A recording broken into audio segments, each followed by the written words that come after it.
What if I told you that everything you see right now is a carefully crafted lie? The walls around you, the objects you touch, even the body you think you inhabit, none of it may be what you believe it is. What if your entire life has been lived inside a simulation so seamless, so convincing, that questioning it never even crossed your mind? If that thought already sends a chill down your spine, don't just sit in silence. Hit the like button, subscribe, and share this video with someone who's ready to wake up.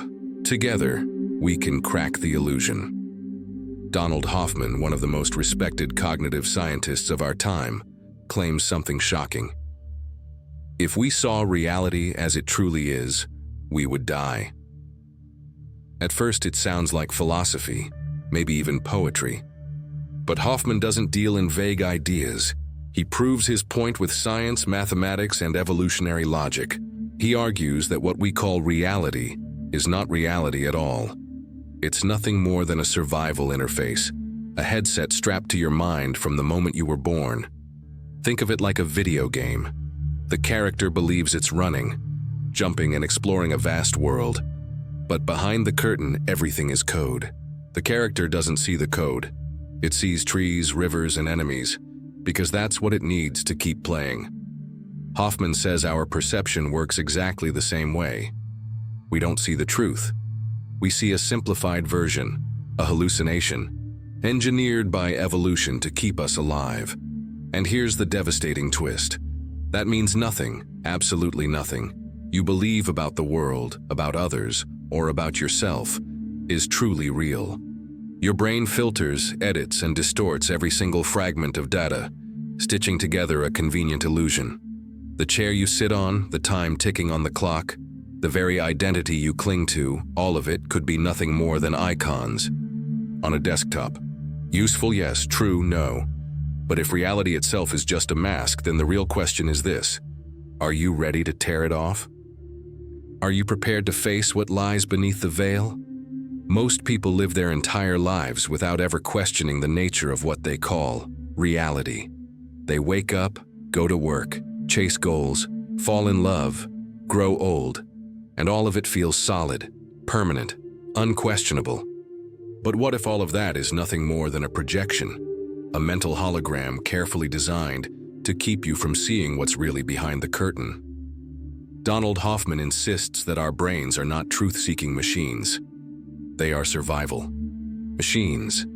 Every second of every day, your brain is editing, selecting, and reconstructing fragments of sensory input, not to show you what's real, but to give you just enough illusion to keep you alive. That means your fears, your desires, even your sense of identity could all be mirages. Think of the jewel beetle in Australia. For millions of years, the males searched for females based on very specific visual cues: shiny, brown, dimpled bodies. Then humans arrived and left behind discarded beer bottles with the exact same features, only bigger, shinier, and more attractive than the real females. The beetles abandoned their mates to mate with garbage. Why? Because the illusion won. And Hoffman's point is devastating. That beetle isn't an exception. It's the rule. Our senses don't give us truth. They give us useful lies. Just as the beetle falls for the bottle, we fall for illusions every single day. How many times have you fought for an idea simply because it made sense inside your headset of perception? How many times have you reacted with anger, fear, or desire to something that, in hindsight, was nothing more than a mirage? You think you see the world as it is, but you don't. You only see what your biology allows you to see, just enough to keep playing the game of survival. The rest is hidden, filtered out, erased before you even know it exists. And here's the terrifying part: the very structure of space and time, what you believe to be the solid stage on which life unfolds, is part of the illusion. According to Hoffman, space and time are not the foundation of reality. They are just the interface, like the icons on a computer screen. You click the blue folder icon to open a program, but the icon is not the program. It's just a simplified representation. In the same way, your body, your home, your job, even the people you love might be nothing more than icons on your spiritual desktop. Representations, not reality. So here's the haunting question. If everything you see, touch, and believe is only a symbol, then where is the truth hiding? If every creature lives inside its own bubble of perception, then whose reality is the real one? Bees see ultraviolet patterns invisible to us. Bats navigate using echoes, building entire soundscapes that we could never imagine. Electric fish perceive hidden currents and electromagnetic fields that for us simply do not exist. Each creature inhabits a different world, shaped not by what is, but by what its biology allows it to see. So how can we claim that our version of reality is the correct one? We can't. All we have is a user interface, and what our biology doesn't allow us to see may as well not exist at all. That doesn't mean it isn't there. It only means we're blind to it. To prove this, Hoffman and his team ran simulations with virtual creatures in digital environments. Some of these beings were programmed to perceive the world with absolute accuracy. They saw everything, the raw truth, unfiltered and complete. Others were programmed to see only simplified, distorted versions of the world. Just enough information to make fast, practical decisions. And the result? The ones that saw reality as it truly is died out. They couldn't keep up.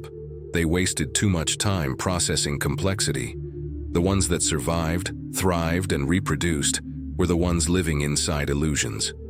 In evolution, truth is not rewarded. Usefulness is. The brutal conclusion is this: reality kills, illusion saves. That means what you call truth may be nothing more than a survival trick. Space, time, matter. These are not the raw fabric of existence. They are icons rendered by your interface, symbols that let you interact with something infinitely more complex. You're not looking at reality. You're looking at the simplified version that evolution decided you could handle. Think about that. The very ground you stand on, the sky above your head, the body you believe belongs to you. None of these are fundamental. They're representations, metaphors disguised as certainty. You've been living not in reality, but in a carefully constructed story. And if that's true, then a dangerous question follows. What happens if you ever step outside the story? Now imagine this: every belief you defend, every fear that grips you, every memory you cling to. What if all of it is just part of the headset? What if your emotions, your traumas, even your deepest convictions are nothing but programmed responses inside a simulation? This is where Hoffman's ideas become unsettling on a personal level. Because if your mind is a factory of illusions, then how much of you is actually real? If anger, desire, and fear are just mirages, then who are you without them? Science itself is beginning to back this up. According to Hoffman, even space and time, the very pillars of what we call the real world, are not fundamental. They are an interface like the desktop on your computer. When you see a blue folder icon and click it, you access a program. But the icon is not the program. It's a simplified image that hides the messy complexity of what's really happening inside the circuits. Hoffman suggests that everything you see in your life works the same way. Your body is an icon. Your home, your job, your friends, icons, they're not the truth. They're representations your consciousness uses to interact with something infinitely more complex, something hidden behind the curtain of perception. And here's where it gets even stranger.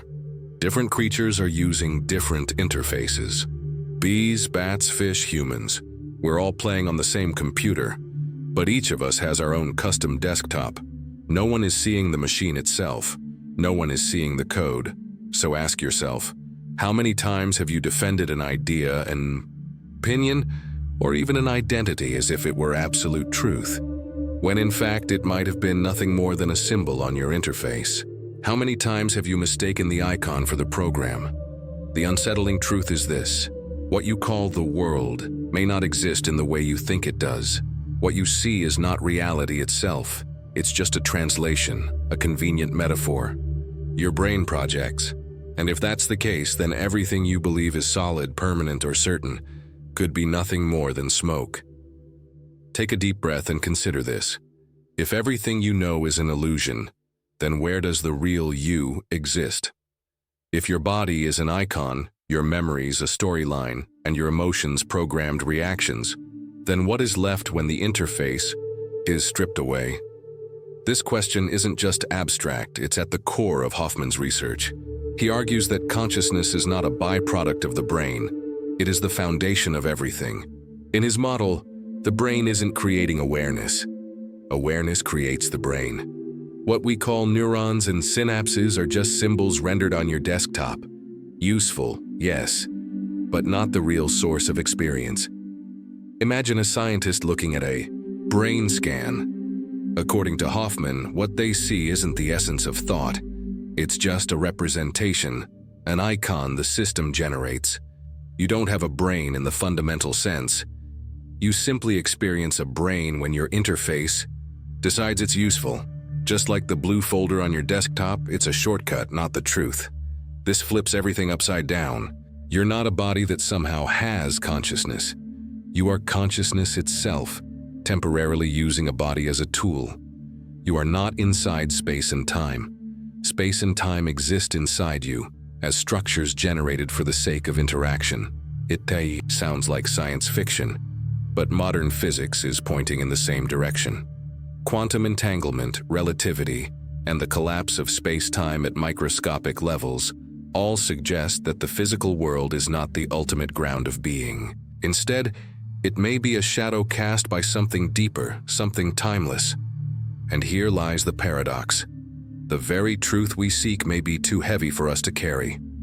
Hoffman warns that if you were to see reality without the filter, it could overwhelm you. It would be like ripping away the mask of oxygen in the vacuum of space. Liberating, perhaps, but also fatal. Yet despite the danger, something inside you still wants to know. Something in you remembers. Something whispers that there is more. So the haunting question remains. If the interface is only a mask, how do you remove it? And what happens if you succeed? Hoffman calls this the paradox of truth. To see reality as it truly is might be the very thing that destroys us. Evolution has no interest in truth. It only cares about survival. The creatures that saw too much, that processed too deeply, were eliminated. The ones that simplified, ignored, and distorted just enough to act quickly were the ones that survived. Think about what that means for you. Every sense you trust, every decision you make, every instinct you follow has been shaped not to reveal reality, but to protect you from it. The colors you see, the sounds you hear, the solidity you feel under your feet, they're all convenient, shortcuts. If you were forced to process every vibration, every spectrum of light, every invisible force around you, you wouldn't last a day. Imagine an organism that perceives every frequency of sound, every particle of light, every fluctuation in the environment. It would drown in information before it could even decide if the fruit in front of it was safe to eat. Too much truth leads to paralysis, and paralysis leads to death. That's why evolution gave us a headset, a filter that hides most of reality, and shows us just enough to keep playing the game of life. This is why mystics, shamans, and people who claim near-death experiences often return transformed or shattered. They've peeked beyond the interface. Some describe visions too beautiful for words. Others are crushed by the weight of it, unable to live normally again. Seeing beyond the veil can be divine, but it can also be brutal. Hoffman compares it to Pandora's box. Open it and you might unleash wonders or horrors. And here's the chilling thought. Modern science is inching closer to opening that box. Artificial intelligence, quantum experiments, and new technologies are pushing against the limits of the interface. We are beginning to glimpse the code itself. And according to Hoffman, once we open that door, we may find truths that make nuclear weapons look like children's toys. So ask yourself, are you really prepared to see what's behind the curtain? If the world you see is only an interface, then the truth must lie somewhere beyond space and time. Hoffman suggests that reality itself is not built out of matter, energy, or even the dimensions we cling to. Instead, it's built out of conscious agents, points of awareness interacting with one another outside the boundaries of space-time. Think of it like a vast cosmic internet. Every conscious being, human, animal, perhaps even forms we cannot yet imagine, is a user on this network. What we call the physical world is just the rendered experience generated when these conscious agents exchange data. Reality, in this view, isn't a stage we walk on. It's a simulation born from the flow of consciousness itself. This doesn't mean the world is fake. Illusions can still function. A video game isn't false to the character inside it. It provides rules, interactions, and meaning. Our interface does the same. It allows the infinite to interact with the finite. It's a stage where consciousness can explore itself. But here's the shocking part. If reality is code, then it can be edited. Beliefs, habits, fears, these aren't immovable truths. They're lines of programming. Change the code and the experience changes with it. Practices like meditation, prayer, altered states, and even deep silence can act as ways of hacking the interface, shutting down icons and accessing deeper layers of the system. Ancient traditions hinted at this long before science. Mystics called the world Maya, illusion. Plato described shadows on the cave wall. Spiritual texts from across cultures warned that the visible is only a veil. Now, modern cognitive science is beginning to echo the same truth. You are not looking at reality. You're looking at symbols. And if that's true, then every limitation you believe in is just a piece of code waiting to be rewritten. Every fear, every doubt, every mental prison is not reality. It's programming. So the real challenge isn't just surviving inside the interface. It's learning how to wake up and realize that you're the one holding the keyboard. Pause for a moment and ask yourself, if you are not the character inside the game, then who is holding the controller? This is the most radical turn in Hoffman's work, and the one that echoes the deepest spiritual teachings. He suggests that you are not an object trapped inside space and time. Space and time are objects inside of you. Every experience you've ever had, pain, joy, love, fear, has unfolded within the field of your consciousness. And that consciousness is not a product of your brain. It is the foundation of everything. Think about what that means. You are not a drop in the ocean. You are the ocean pretending to be a drop. Your body, your name, your history, your successes, and failures. These are roles in a script, but they are not the author. The truth is, you are the one writing the story. This is why so many ancient traditions, from the Vedas to Buddhism, from Kabbalah to Gnosticism, even to the words of Jesus saying, "You are gods," all point toward the same hidden knowledge. You don't need to become something greater. You already are greater than anything you've been taught to believe. The only problem is that you forgot. This spiritual amnesia is the root of suffering. You spend your life trying to prove you're enough, chasing validation, comparing yourself to others, constructing identities so you feel like someone. But it's all the same mistake. The ocean trying to convince itself it's just a single wave. Hoffman suggests that the path back to truth isn't about collecting more knowledge or obeying more dogmas. It's about silence. It's about peeling away everything that is not you, labels, fears, beliefs, until only being remains.